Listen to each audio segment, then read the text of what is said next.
আসসালামু আলাইকুম, আমি মঞ্জুরুল করিম আপনাদের স্বাগত জানাচ্ছি প্রবাস কথার একেবারে আনকোরা আয়োজন। নাম হচ্ছে প্রবাসের সাফল্যের সূত্র। এখন প্রথমেই আমার আমার নিজের কাছে একটা প্রশ্ন বা আপনাদের কাছে প্রশ্ন, সেটা হলো সাফল্য বা সফলতা বলতে আসলে কি বোঝায়। আমি দীর্ঘদিন ধরে এই বিষয়টা নিয়ে চিন্তা করেছি, বোঝার চেষ্টা করেছি এবং বুঝেছি যে সাফল্যের কোনো নির্দিষ্ট লিমিটেশনের জায়গা নেই, কিন্তু যদি আপনি নিজেকে সন্তুষ্ট করতে পারেন যে আপনি স্যাটিসফাইড কোনো একটা অংশে, তাহলেই আসলে আপনি সফল। কেউ হয়তো 10,000 টাকা মাসে ইনকাম করে সফল, কেউ হয়তো একটা নির্দিষ্ট পজিশনে সফল, কেউ হয়তো শহরের অট্টালিকায় থেকে সফল মনে সন্তুষ্ট থাকে, কেউ হয়তো গ্রামের একেবারে নির্জন পরিবেশে থাকতে পারলে নিজেকে সন্তুষ্ট হয়। সেই সন্তুষ্টির জায়গায় যখন একজন মানুষ পৌঁছায়, তখনই সেটাকে সাফল্য বলে। আমরা এই প্রবাসে এই বিষয়টা কিভাবে কাজ করে সেটা জানার জন্য মূলত এই অনুষ্ঠানটা শুরু করা, এবং যারা শুনবেন তাদের কোনো না কোনো ভাবে এই আমাদের যেসব অতিথি কথা বলবেন তাদের অভিজ্ঞতা আপনাদের কাজে লাগবে। আমরা প্রথম পর্বে আমন্ত্রণ জানিয়েছি পর্তুগালের পোর্তো সিটিতে বসবাসকারী বাংলাদেশি শাহ আলম কাজল ভাইকে। তিনি মূলত সম্প্রতি সেখানকার মূলধারার রাজনীতিতে তিনি সেখানকার পোর্তো সিটির একটি ওয়ার্ডে কাউন্সিলর হিসেবে নির্বাচিত হয়েছেন। তার সাথে আমরা তার কাছ থেকে মূলত প্রবাসী সাফল্যের যে সূত্র বা সফলতার সূত্র সেটা জানতে চাইবো। কাজল ভাই, আপনাকে প্রথমতই অভিনন্দন জানাই প্রবাসে থেকে বাংলাদেশি হিসেবে এমন একটি অর্জনের জন্য। আপনি যে কাউন্সিলর নির্বাচিত হয়েছেন এই বিষয়টা সম্পর্কে শুরুতে আপনার কাছ থেকে জানতে চাই। ধন্যবাদ মঞ্জুর করিম ফলার ভাই আমাকে আমন্ত্রণ জানানো আজকের এই প্রবাস কথা প্রোগ্রামে। সেই সাথে আমি আমাদের দর্শক, প্রথমে আমি আপনাকে বলছি আসলে এই প্রথম একজন বাংলাদেশি পোর্তো সিটি কর্পোরেশন জুনতাফিক জিয়াবা, যেটি আমরা বলি ওয়ার্ড কাউন্সিলর হিসাবে আমি নির্বাচিত বর্তমান ক্ষমতাসীন সোশ্যালিস্ট পার্টির পক্ষ থেকে। আমি গত 2011 সালে এই দেশে ক্ষমতাসীন সোশ্যালিস্ট পার্টির তখন ক্ষমতা ছিলেন না, আমি সদস্য পদ নেই এবং সেই থেকে দলের বিভিন্ন কর্মকাণ্ডে জড়িত থাকি এবং 2014-15 সালে আমি আপনার ওয়ার্ড কমিটির অর্থাৎ ওয়ার্ড সোশ্যালিস্ট পার্টির ডেপুটি স্পিকার নির্বাচিত হই এবং 2017 সালে আমি সিটি কর্পোরেশনের কাউন্সিলে ইলেকশন প্রতিদ্বন্দ্বিতা করি এবং সেখানে পরাজিত হই।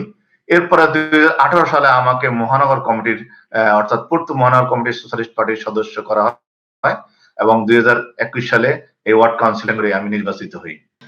আচ্ছা, এখন আপনার কথাতে বুঝলাম যে একটা ব্যর্থতা বা সাফল্যটা আসলে একদিনে আসেনি, আপনি এর মধ্যে ব্যর্থ হয়েছেন। কিন্তু 2011-তে যখন আপনি মূলধারার রাজনীতিতে ঢুকলেন, মূলত প্রবাসীরা তো বেশিরভাগই আমরা যেটা করি যে ফার্স্ট জেনারেশন আসলে স্ট্রাগল করতে করতেই চলে যায়। তো সেই জায়গাটাতে আপনি মূলধারার রাজনীতিতে নিজেকে নিয়ে যাওয়ার মতো চিন্তার জায়গাটা কিভাবে তৈরি হয়েছিল? মূলত আমরা যখন এখানে আমরা বিভিন্ন সমস্যার সম্মুখীন হই প্রতিনিয়ত বিদেশি হিসাবে, প্রবাসী হিসাবে, এবং সেগুলা সমাধানের জন্য আমরা বিভিন্নভাবে চেষ্টা করে সফল হই না। তার কারণটা হচ্ছে আমরা আমাদের এই দাবি দেওয়া বা আমাদের সমস্যাগুলা এই দেশের প্রশাসন বা এই দেশের মেইন স্ট্রিম লোকজনের সাথে বা এই দেশের যারা আছেন রাজনীতিবিদ তাদের কাছে আমরা আমাদের বার্তাটা পৌঁছাতে পারি না। আমি সেই হিসাবে চিন্তা করলাম যে আসলে আমাদের এই সমস্যাগুলো তুলে ধরার জন্য বা আমাদের সমস্যাগুলো নিয়ে কথা বলার জন্য যদি আমি দেশের মূলধারা রাজনীতির সাথে জড়িত হইতে পারি, তাহলে আমাদের এই বার্তাটা তাদের কাছে পৌঁছাতে পারবো এবং হয়তো বা আশা করবো আমরা সেই অংশগুলো দূর করতে পারবো। তারই পরিপ্রেক্ষিতে আমি 2001 সালে এই দেশে সোশ্যালিস্ট পার্টির সদস্যপদ গ্রহণ করি। এই জায়গাটাতে আমার ব্যক্তিগত অভিজ্ঞতা বা আমরা যেহেতু খবর সংগ্রহ করি সেই জায়গাটা থেকেও জানি যে সবাই মূলত বাংলাদেশেরই বা নিজের দেশেরই বিভিন্ন পলিটিক্যাল পার্টির সাথে তাদের রাজনৈতিক বিশ্বাসের কারণে সম্পৃক্ত থাকে, সেখানে অর্গানাইজেশনাল বিভিন্ন অ্যাক্টিভিটিস করে। সেক্ষেত্রে আপনার এই চিন্তা করতে আসলে কেমন, নিজের সাথেও মানসিক দ্বন্দ্ব বা সামর্থ্যের ব্যাপারটাও তো চলে এসেছিল যে আপনি ওই বিষয়টা চিন্তা করতে পারেন কিনা যে আপনি পর্তুগালের মূলধারার রাজনীতিতে ঢুকে পড়বেন? না আসলে এখানে ব্যাপারটা হচ্ছে আমরা এখানে 2007 সালে আমরা প্রোগ্রাম আয়োজন শুরু করি পর্তুগালে, বিশেষ করে যেখানে অনেক লোকজন বেড়ে যাওয়ার কারণে, এমন একটা বাংলাদেশ কমিউনিটি অফ পোর্তো নামে একটা সংগঠন করি আমাদের প্রবাসী ভাইদেরকে সহযোগিতা করার জন্য। তারই সূত্র ধরে আমরা এই প্রবাসী সংগঠনটাকে এখানে পর্তুগালে গভর্নমেন্ট অথরাইজেশন নেওয়া অথবা এখানকার ইমিগ্রেশন কর্তৃক সংস্থা কর্তৃক সত্যায়িত করার জন্য আমরা বিভিন্নভাবে কাজ করতে গিয়ে আমরা যে সমস্যাগুলোর সম্মুখীন হয়েছি, তো তারই পরিপ্রেক্ষিতে আমি চিন্তা করলাম যে আসলে আমাদের উচিত হবে আমরা এই দেশের রাজনীতির সাথে জড়িত হয়ে আমরা আমাদের এই দাবি দেওয়া বা সমস্যাগুলো আমায় করতে, প্রথমত আমি অনেকগুলো সমস্যার সম্মুখীন হয়ে একবার সম্পূর্ণ নতুন এদেশের রাজনীতি সম্পর্কে জানি না, কিছু কিছু শিখার চেষ্টা করি। আর এটার জন্য মূলত আমার পরিবার আমাকে উৎসাহিত করেছেন এবং সেই সাথে আমাদের যে দলীয় যারা আছেন ওরা আমাকে সাদরে গ্রহণ করেছেন এবং আমাকে বিভিন্ন ক্ষেত্রে তারা বিভিন্নভাবে সহযোগিতা করেছেন। তো সেই ক্ষেত্রে আমি বলবো যে আসলে দলীয় সহযোগিতা না থাকলে বা আমার পারিবারিক সহযোগিতা না থাকলে এই পর্যন্ত আমি আসতে পারতাম না। আর আপনাকে একটা জিনিস বুঝতে হবে, আপনি যদি কোন দেশে বিশেষ করে পর্তুগালের কথা বলি যে মূলধারা রাজনীতিতে আপনি আসেন, আপনাকে সেখানে ওই জিনিসটাকে প্রাধান্য দিতে হবে। অর্থাৎ আপনাকে পর্তুগিজ মূলধারার সাথে ওদের সাথে মিশতে হবে, ওদের সাথে চলতে হবে। না হলে আপনি কোনো অবস্থায় আপনি যদি আপনার কালচারটাকে ওখানে ধরে রাখার জন্য উপরে লেগে থাকেন তাহলে তখন আপনি কাজ পারবেন না। সেখানে আপনাকে বাংলাদেশী কালচারের পাশাপাশি আপনাকে পর্তুগিজ যে রাজনীতিতে আপনি পর্তুগিজ সমাজকে কিছু দেওয়ার জন্য বা দলকে কিছু দেওয়ার জন্য যদি তাহলে সেক্ষেত্রে আপনি পড়টা অনেকটা ইজি হয়ে যায়। এখন আমি কাদের ভাই আপনার কাছে যেটা জানতে চাই যে আপনার পর্তুগালে আপনার প্রবাস জীবন কবে শুরু হয়েছিল এবং আজকে যখন আপনি পোর্তো সিটির একটা ওয়ার্ডের কাউন্সিলর হিসেবে নির্বাচিত হয়েছেন, আপনি কি পেছনের সেই সময়টা আপনার চোখের সামনে ভাসে? আমাদের আসলে পর্তুগাল বলেন আর ইউরোপের যে কোনো দেশে বলেন, প্রথম জীবনটা আমাদের খুব কঠিন ছিল। আমরা যখন 1992 সালের মার্চ মাসে আমরা কাগজ জমা করার চেষ্টা করি, কিন্তু কাগজ জমা করতে না পারে পর্তুগালে এসে তখন আমরা খুব কঠিন সময় পার করি। বিশেষ করে মাত্র গুটি কয়েক 4-5 জন বাংলাদেশি ছিলেন, আর কোনো বাংলাদেশি ছিলেন না, বাংলাদেশের একটা ভাষা পর্যন্ত ছিল না আমাদের এই পর্তুগালে।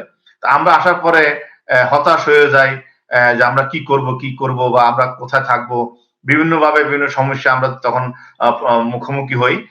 তো আল্লাহর রহমতে ওই কঠিন সময়গুলো পার হয়ে আস্তে আস্তে যখন আমরা মোটামুটি একটা পর্যায়ে চলে যাই বা আস্তে আস্তে পরিচিতি লাভ করি বা আস্তে আস্তে আমাদের একটা সমাজ হতে থাকে, তখন আমরা কিন্তু এখানে কিভাবে বাঁচবো বা এখানে আমাদের সার্ভাইভ করবো ছিল না বা থাকার কথাও না। পরবর্তীতে যখন আমরা চাকরি বাকরি করে বা ব্যবসা বাণিজ্য শুরু করে একটা পর্যায়ে যাই, তখন এখন কিছু সমাজ, যেহেতু আমাদের সমাজ হচ্ছে, আমাদের লোকজন বাড়ছে, আমাদের বাচ্চা ফ্যামিলি হচ্ছে, আমাদের কিছু দাবি দেওয়া বিভিন্ন সমস্যার মুখোমুখি হচ্ছি, যেগুলো আগত ছিল কিন্তু সেগুলা বলার মতো কোনো পরিস্থিতি ছিল। তারই পরিপ্রেক্ষিতে আমরা এই দীর্ঘ 12-13 বা 14 বছর পর বা 15 বছর পরে যাইয়া এই দেশের রাজনীতিতে যোগদান করতে সক্ষম হই। এবং এছাড়াও একটা সমস্যা ছিল, আমাদের ভাষাগত অনেক সমস্যা ছিল। প্রথম অবস্থায় আমরা এসে ভাষা আয়ত্ত করতে না পারলে তো এই দেশের রাজনীতি আমরা কিছুই করতে পারবো না।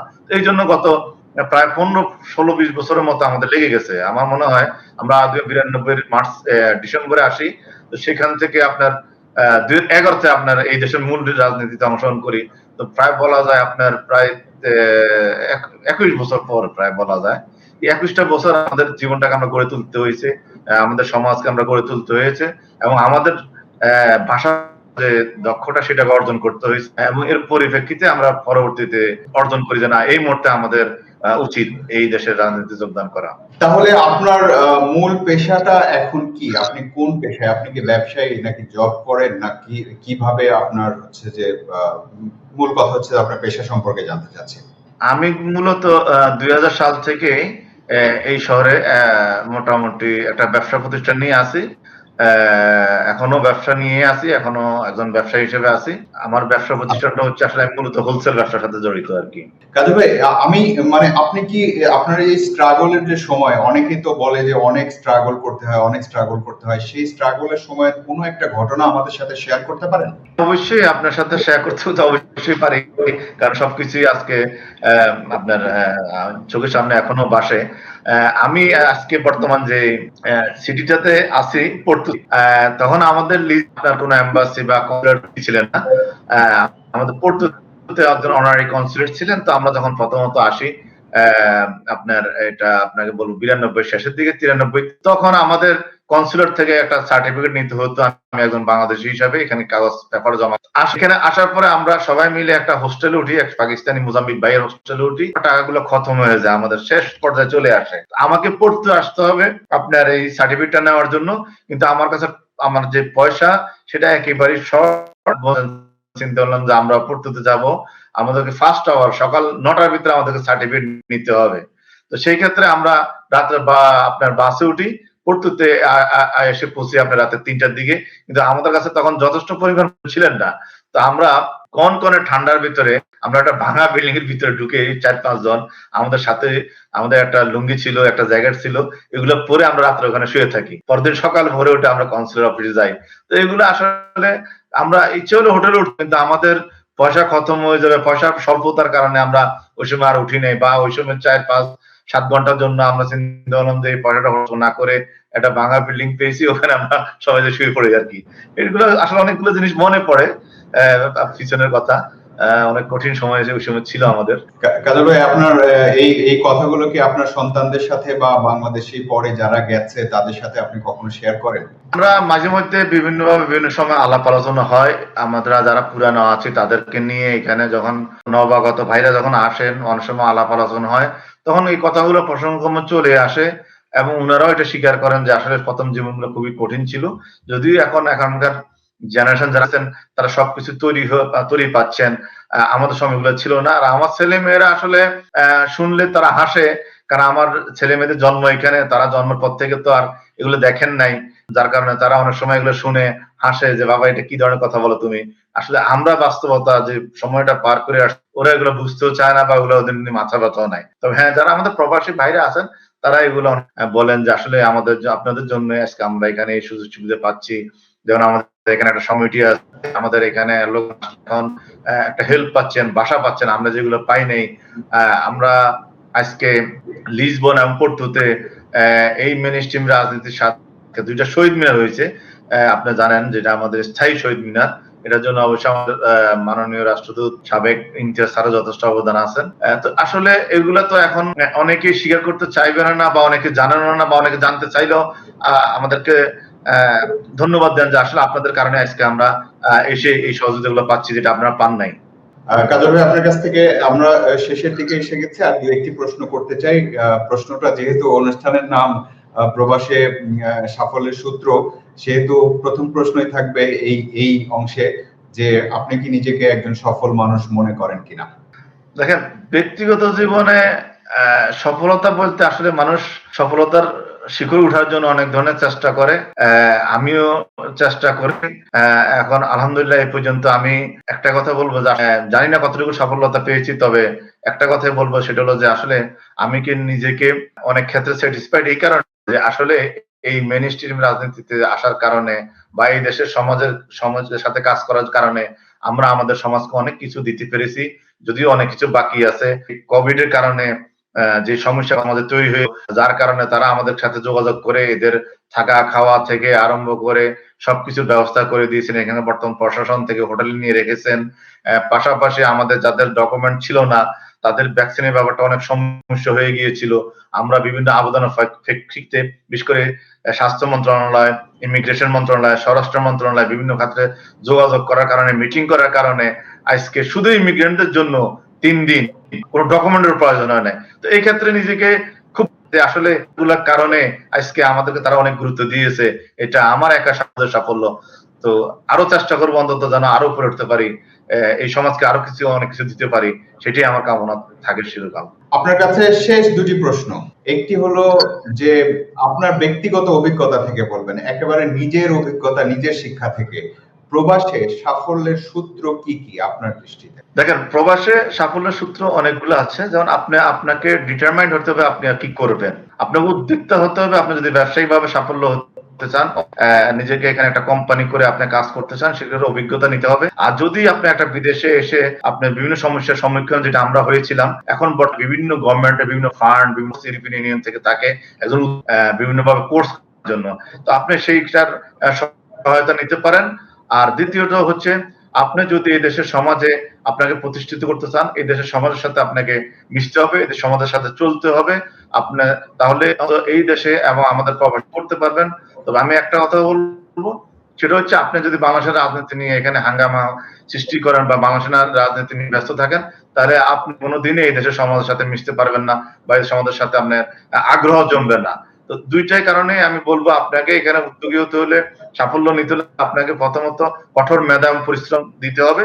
সেই সাথে আপনাকে প্রস্তুত করতে হবে যে আমি আমার সমাজকে আমাকে নিজেকে সাফল্য শিখরে নিয়ে যাব, সেই সাথে আপনি এই দেশের সোসাইটির সাথে আপনাকে মিশতে হবে। সর্বশেষ প্রশ্ন, আপনি একজন বাংলাদেশি যারা কমিউনিটি আছে তাদের একজন লিডার, সাথে সাথে একটা ওয়ার্ডের কাউন্সিলর নির্বাচিত হওয়ার পরে আপনি সেই ওয়ার্ডের মধ্যে অন্য দেশের মানুষজন আছে, তাদের প্রতিও আপনার একটা রেসপন্সিবিলিটি থাকবে।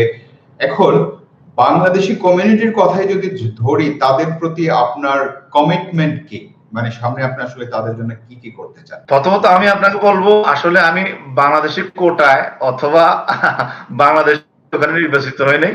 আমি নির্বাচিত হয়েছি পর্তুগিজ সোশ্যালিস্ট পার্টির পক্ষ থেকে, পর্তুগিজ জেনারেল সবার জন্য।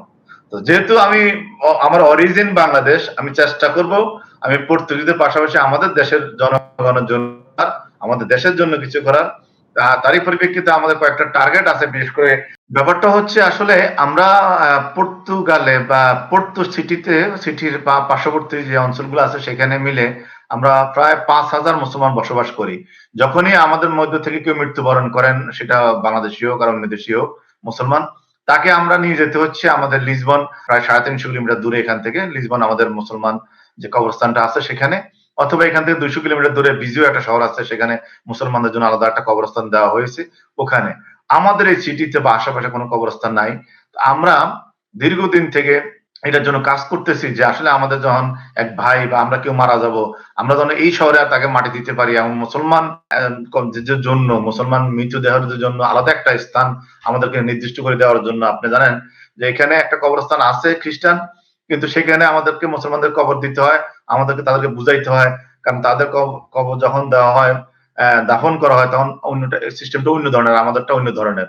তো আমরা চাচ্ছি যে আমরা আমাদের করে আমাদেরকে যদি দেয় একটা জায়গা, ওই কবরস্থানেই হলে হবে, আমাদেরকে যদি আলাদা একটা জায়গা দেয় তাহলে আমাদের মতো করে কবর দিতে পারবো, এবং ওখানে টোটালি আমাদের জন্য আপনার নির্ধারিত থাকবে।